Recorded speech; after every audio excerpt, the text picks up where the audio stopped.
자, 오늘 우리에게 주시는 하나님의 말씀은 우리 사사기 10장 우리 1절에서 16절까지 말씀인데, 오늘 우리 10절에서 16절까지 말씀을 한번 함께 봉독하도록 하겠습니다. 사사기 10장 10에서 16절까지 말씀입니다. 우리 함께 10절부터 읽습니다. 시작. 이스라엘 자손이 여호와께 부르짖어 이르되 우리가 우리 하나님을 버리고 바알들을 섬김으로 줍게 범죄하였나이다 하니, 여호와께서 이스라엘 자손에게 이르시되 내가 애굽 사람 아모리 사람과 암몬 자손과 블레셋 사람에게 너희를 구원하지 아니하였느냐. 또 시돈 사람과 아말렉 사람과 마온 사람이 너희를 압제할 때에 너희가 내게 부르짖음으로 내가 너희를 그들의 손에서 구원하였거늘 너희가 나를 버리고 다른 신을 섬기니 그러므로 내가 다시는 너희를 구원하지 아니하리라. 가서 너희가 택하신 신들에게 부르짖어 너희의 환난 때에 그들이 너희를 구원하게 하라 하신지라. 이스라엘 자손이 여호와께 여쭈되 우리가 범죄하였사오니 주께서 보시기에 좋은 대로 우리에게 행하시니와 오직 주께 구하옵나니 우리를 건져내옵소서 하고, 자기 가운데서 이방 신들을 제하여 버리고 여호와를 섬김에 여호와께서 이스라엘의 공고로 말미암아 마음에 근심하시니라. 아멘. 자, 여러분들 우리 이솝우화 중에 그 양치기 소년이라는 그 이야기를 이렇게 잘 들어보셨을 것입니다. 여러분, 이 마을에 양치기 소년 하나가 있었는데 늑대들이 나타나서 양을 물고 간다든지 잡아간다든지 이런 식으로 수시로 장난을 삼아서 큰 소리를 쳤어요. 이 두세 번 정도는 마을 사람들이 놀라서 불이 나게 달려갔지만 그때마다 골탕 먹고 이 바보가 된 기분으로 화를 내면서 두들거리면서 산을 내려왔거든요. 하지만 이 모습을 본 양치기 소년은 배를 잡고 웃으면서 참 어리석은 사람들이라 하고 그 사람들을 비아냥 걸었다고 합니다.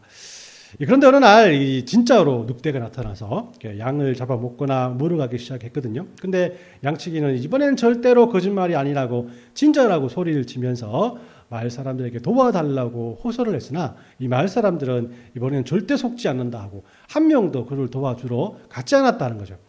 그리고 이 양치기는 그때 그렇게 양떼를 모두 잃어버렸다라는 그런 이야기입니다. 이 이야기를 보니까 양치기가 아니고 그죠? 양아치 소년인가요? 양치기 소년이야.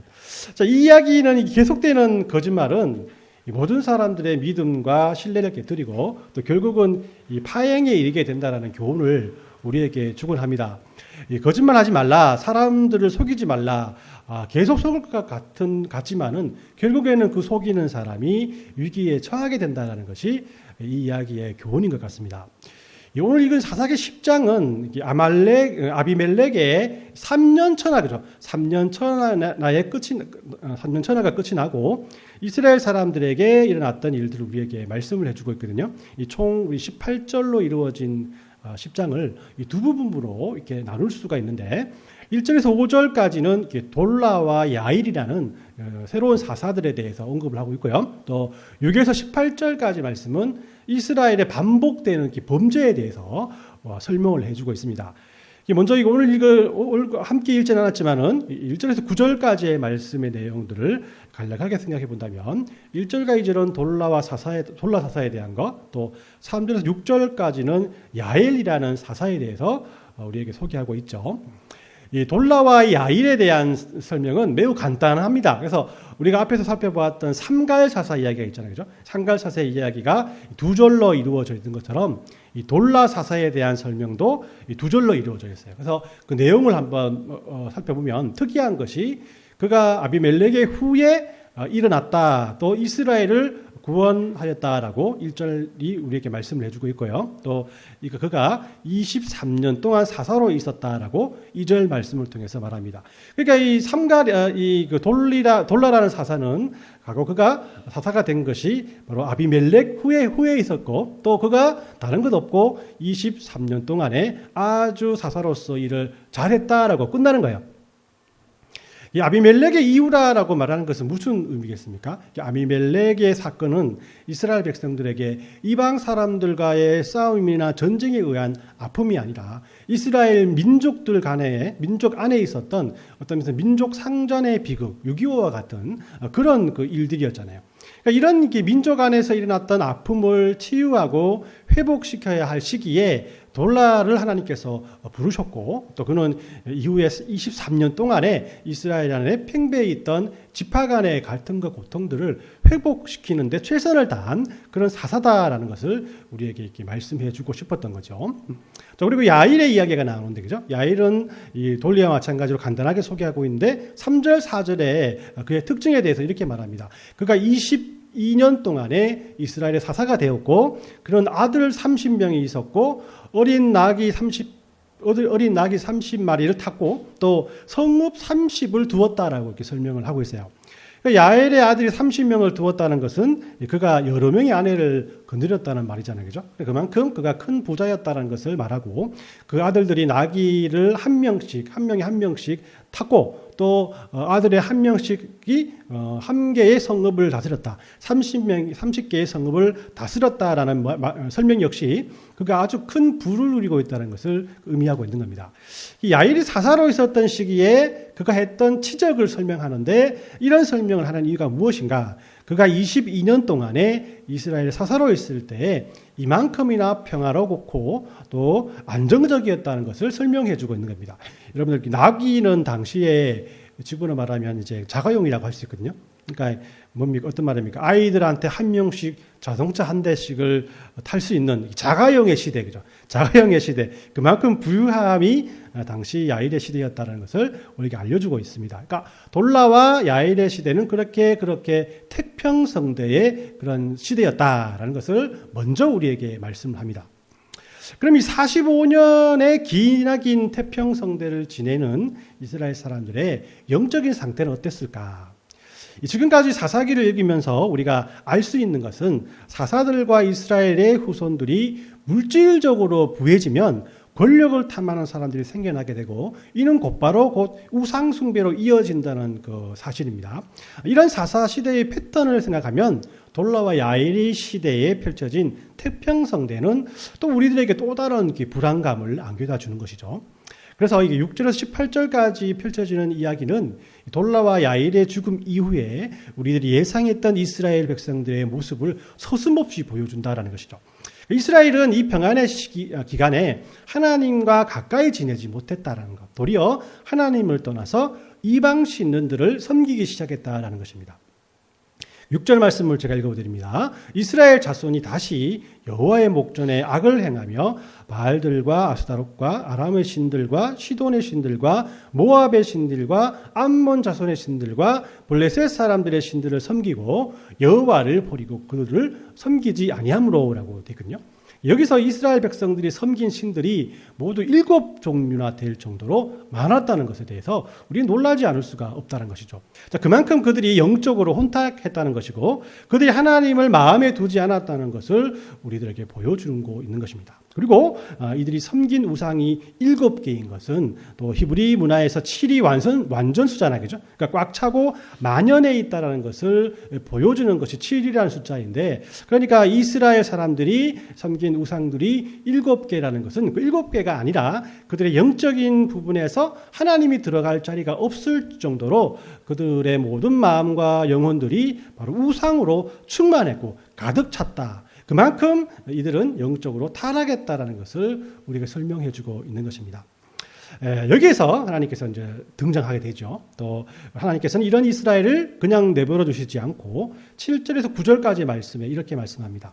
여호와께서 이스라엘에게 진노하사 블레셋 사람의 손과 암몬 자손의 손에 그들을 파심해 그 해에 그들이 요단강 저쪽 길앗에 있는 아모리 족속의 땅에 있는 모든 이스라엘 자손들을 쳤으며 18해 동안에 억압하였더라.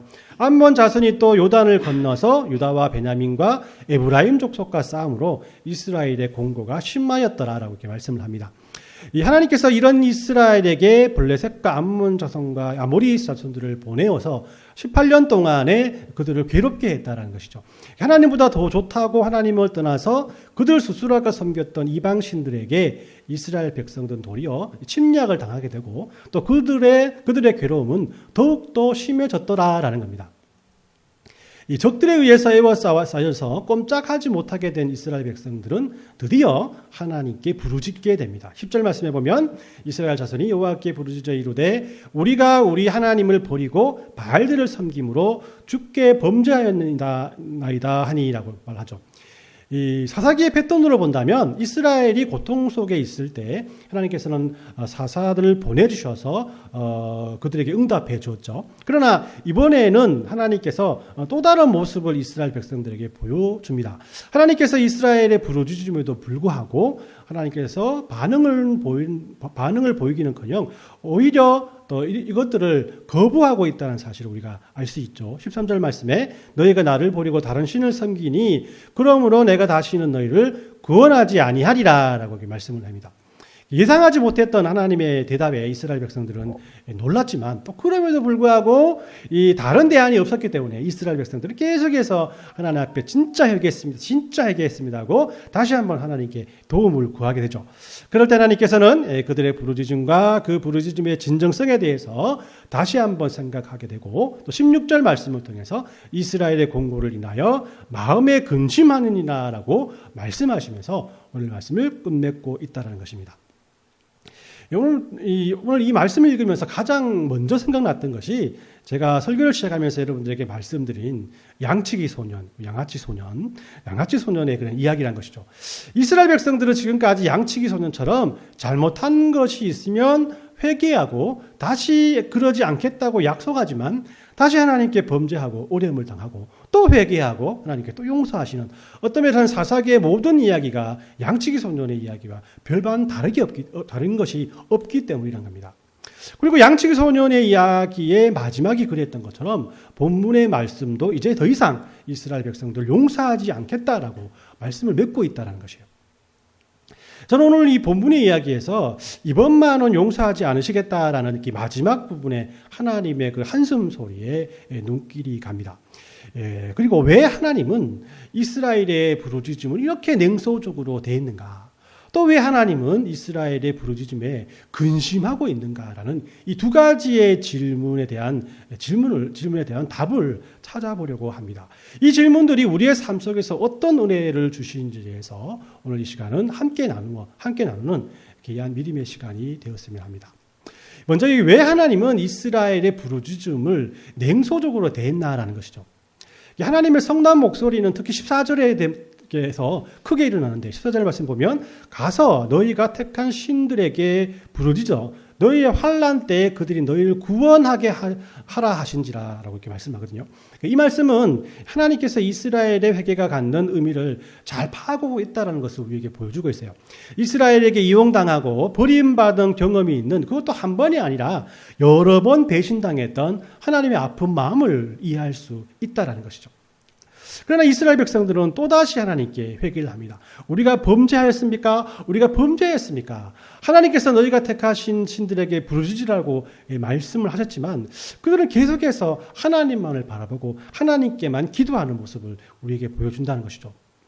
그렇다면 이스라엘은 진정으로 마음이 변한 것일까? 하나님께서 그런 말씀을 하셨을 때 진정으로 돌이키고 하나님 앞에 나간 것일까? 진정으로 회개하고 하나님께로 나가기로 작정하는 것일까라는 생각이 들곤 합니다.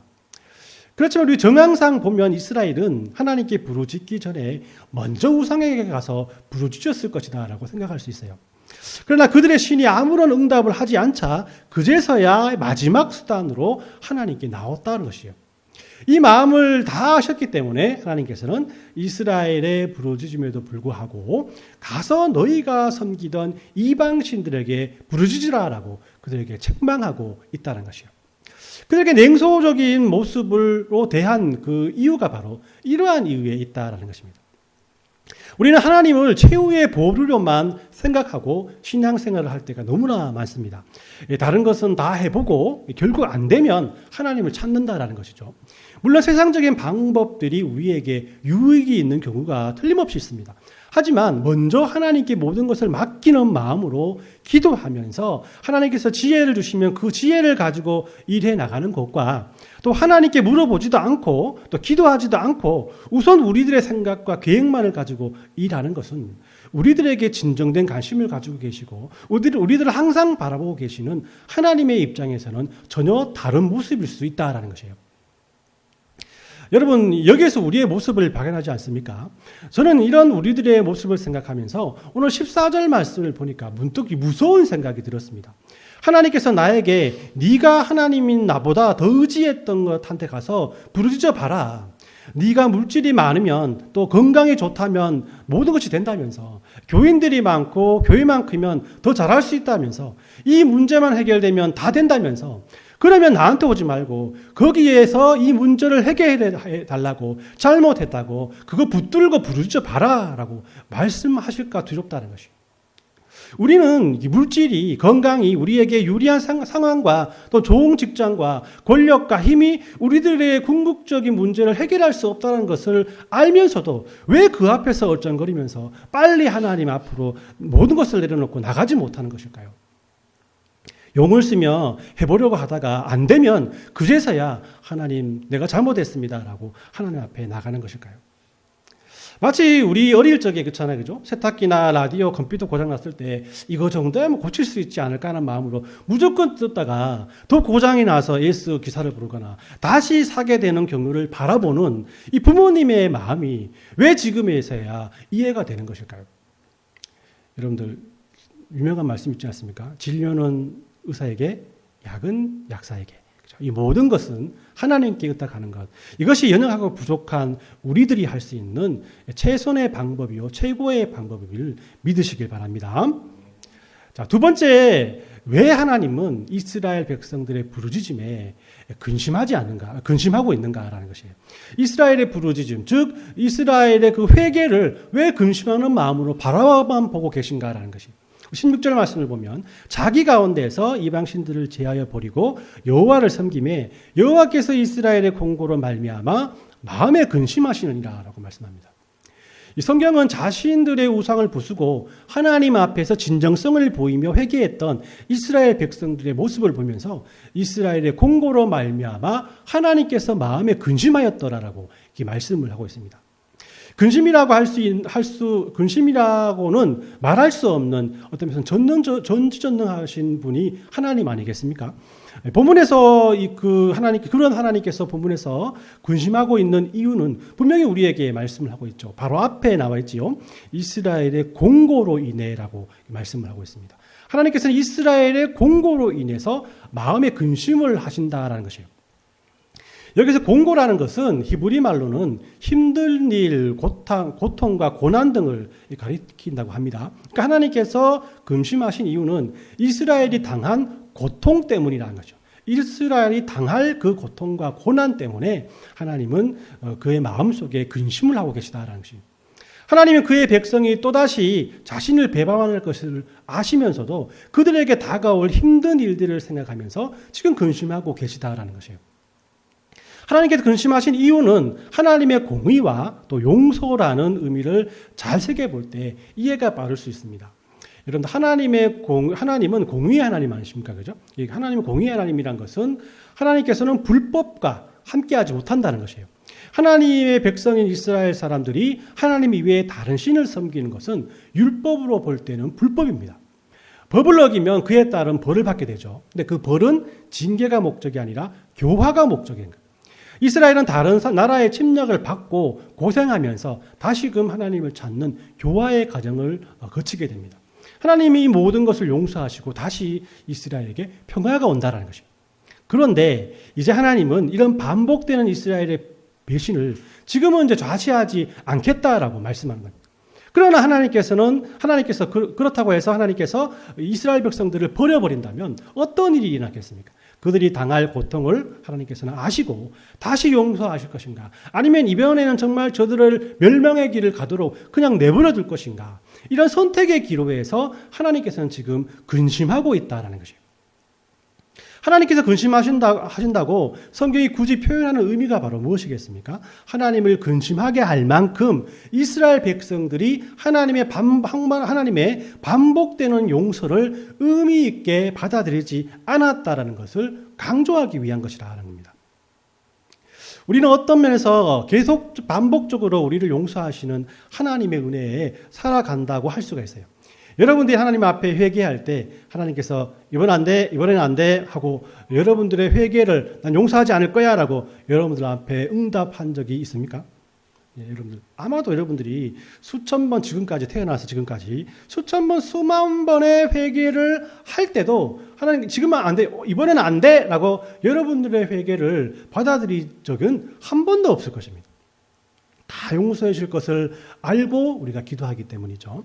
그만큼 우리는 어떤 면에서는 별 생각 없이 습관적으로 지금 회개하고 있지는 않는지 깊이 생각해 보아야 한다는 것입니다. 어떤 죄라도 하나님 앞에 떨리는 마음으로 깊이 또 성찰하는 마음으로 나가지 못하는 우리들의 나약함과 연약함을 우리는 이 말씀을 통해서 다시 한번 생각해 보아야 한다는 것입니다.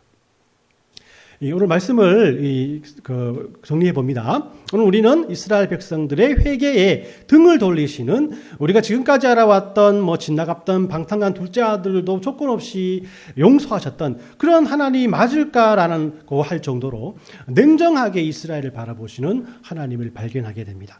이런 하나님을 보면서 우리는 하나님께서 왜 냉소적으로 그들을 대하셨을까? 왜 용서 앞에서 근심하셨는가라고 이 두 가지의 질문을 가지고 하나님의 은혜를 구했습니다.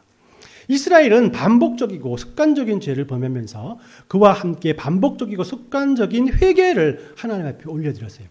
아무런 진정성도 없는 회개, 이렇게 하면 하나님께서 용서해 주시더라라는 경험적인 학습 효과로 인해 이방신들을 제거하고 하나님을 섬기는 것처럼 쇼를 하고 있는 모습과 같습니다. 이런 이스라엘을 하나님께서는 보기도 싫어하시고 그 기도를 듣기도 싫어하시는 모습처럼 그들에게 등을 돌리시며 냉소한 모습으로 그들을 맞이하더라라는 겁니다. 물론 인간은 계속 죄를 지을 수밖에 없습니다. 그리고 그것을 계속해서 하나님께 가지고 나가는 것이 연약한 우리들이 할 수 있는 가장 옳은 일이라고 할 수 있어요. 그러나 여러분이 분명히 기억하셔야 할 것은 비록 이런 회개의 삶이 반복되더라도 제대로 된 회개는 이전보다 나를 더 성장시키게 한다라는 것이에요. 깊은 성찰이 있는 회개는 자신을 변화시키더라라는 것이에요. 진지한 회개는 다음번에는 같은 죄를 반복하지 않으려고 우리의 모든 것을 노력하게끔 하고 또 그런 삶을 살려고 최선을 다하게 하더라라는 겁니다. 이런 과정 속에서 우리들의 믿음은 성장되고 우리들의 삶은 변화되는 것이다라는 겁니다. 여러분 생각해 보십시오. 하나님께서 우리가 회개한다고 해서 반드시 용서할 의무가 있습니까? 우리가 하나님 앞에 이런 행동을 하고 있는데 하나님 앞에 반드시 하나님 용서해 줘야 됩니다라고 할 의무가 있겠습니까? 없지 않습니까? 또 우리의 기도를 다 들어줘야 할 의무가 있습니까? 이건 역시 하나님 앞에는 없습니다. 하나님께서는 언제라도 이스라엘 백성들을 버릴 수가 있고 우리의 기도에 등을 돌릴 수 있다는 것이죠. 말 안 듣는 자들을 버리시고 저 돌들을 일으켜서 찬양하게 할 수 있는 분이 하나님 아니겠습니까?